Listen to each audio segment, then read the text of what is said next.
Et aujourd'hui, nous allons couvrir 250 km exactement.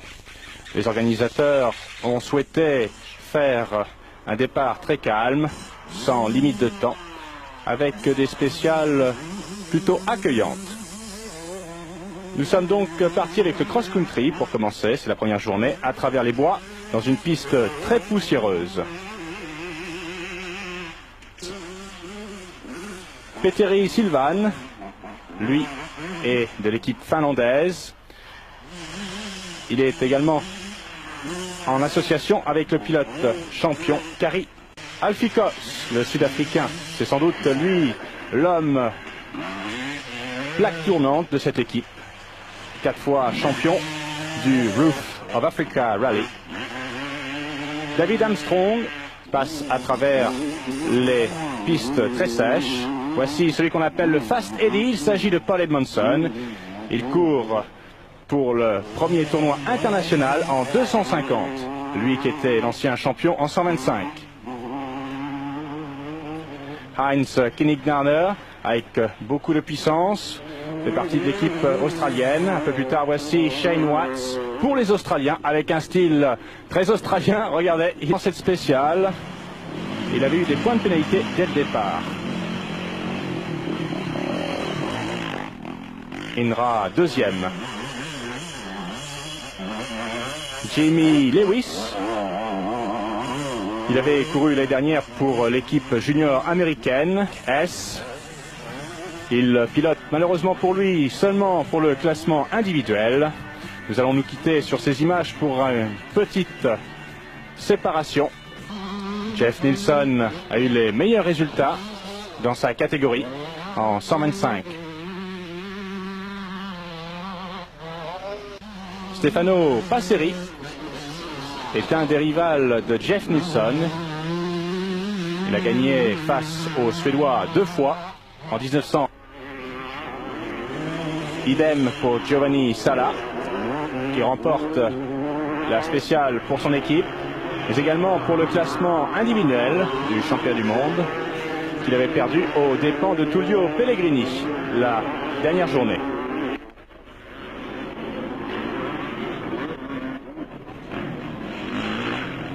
Fabio Farioli, il continue d'attirer l'attention des spectateurs sur lui avec son style très agressif.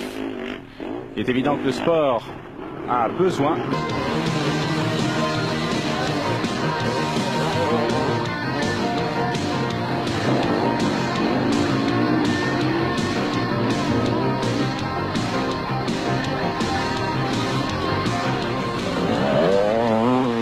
c'est celle en montée avec un terrain pavé de cailloux et même d'énormes cailloux puisqu'il y a des chutes. Cela pose quelques problèmes. Cela va lui coûter beaucoup de points à ce Polonais. Il va donc redescendre à la 12e place. Un autre pilote qui a des difficultés et qui se bat avec beaucoup de bravoure, c'est Stefan Pośladko. Il court avec l'équipe autrichienne. Ils étaient hier 10e. Aujourd'hui, ils termineront 7e. Chris Dobb pour repérer sa 4e place et qui en fait termine en 3e position aujourd'hui en 125. Patrick S qui a l'air très bien dans ce passage très rocailleux. Ce junior qui aura encore beaucoup de temps, Sylvan, alors qu'hier on rappellera qu'ils étaient en 6e position. Il n'y a sans doute que Paul Edmondson qui ne connaît ici aucune difficulté. Droite longue, faite de sable et d'un peu de cailloux. Partie rocailleuse légère en tout cas.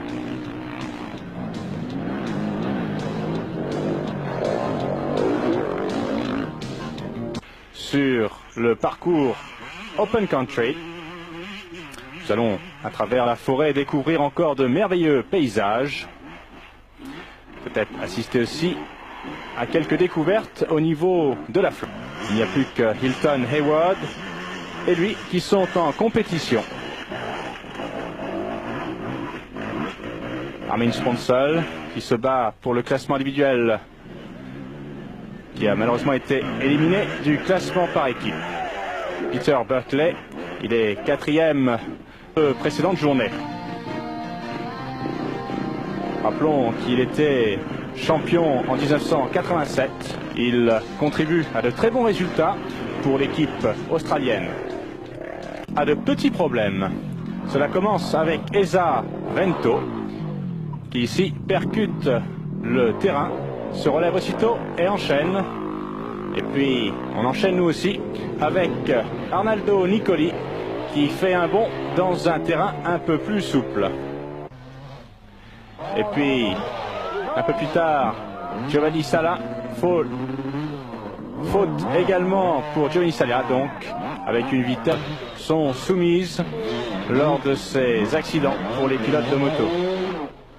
Et le champion du monde, Giorgio Gracio, ne fait pas beaucoup mieux. Il connaît donc des difficultés. Deacon.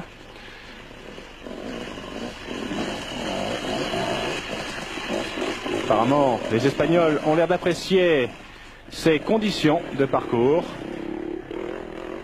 Les voici qui arrivent maintenant en troisième position. Uwe Weber se bat admirablement. Il arrive aujourd'hui cinquième. Nous enchaînons avec la cinquième journée. Et il commence à pleuvoir. Cela handicape énormément les pilotes. Et de nombreux pilotes vont commencer à récolter des points de pénalité. Le meilleur résultat qu'il s'est obtenu, c'était celui-ci il y a de cela quelques années. C'était en cours rocailleux.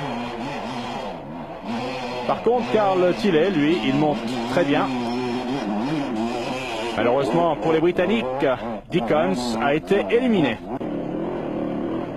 Course Uber avec un style de marché de canard. Forme, nous l'avons déjà signalé. Nous retrouvons donc les spéciales à travers la forêt.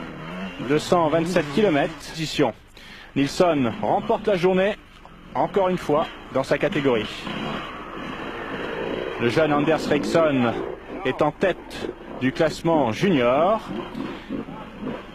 Parce que Alex Cox, là, à la fin donc de ce programme pour être sûr. Mais en attendant, retrouvons Jeff Nilsson qui pourrait bien faire pour les Suédois à parcourir. Stefano Passeri, lui, garde son tempérament. Il peut gagner dans la catégorie 125, juste avant Nilsson. Cela n'empêche les Suédois.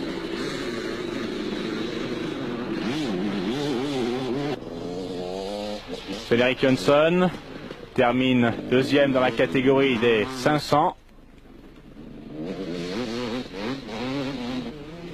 Giovanni Sala, il pilote ici en pleine puissance. Il remporte dans la catégorie des 500 pour son équipe. Ce qui donc... Anderson essaye du mieux qu'il peut, mais il n'arrivera que second, juste derrière Farioli. Les Suédois maintenant sont en tête de 8. Colli, qui au départ était en tête, a dû laisser sa position de leader à Rinaldi. Les Suédois Jimmy Eriksson sont de plus en plus menaçants face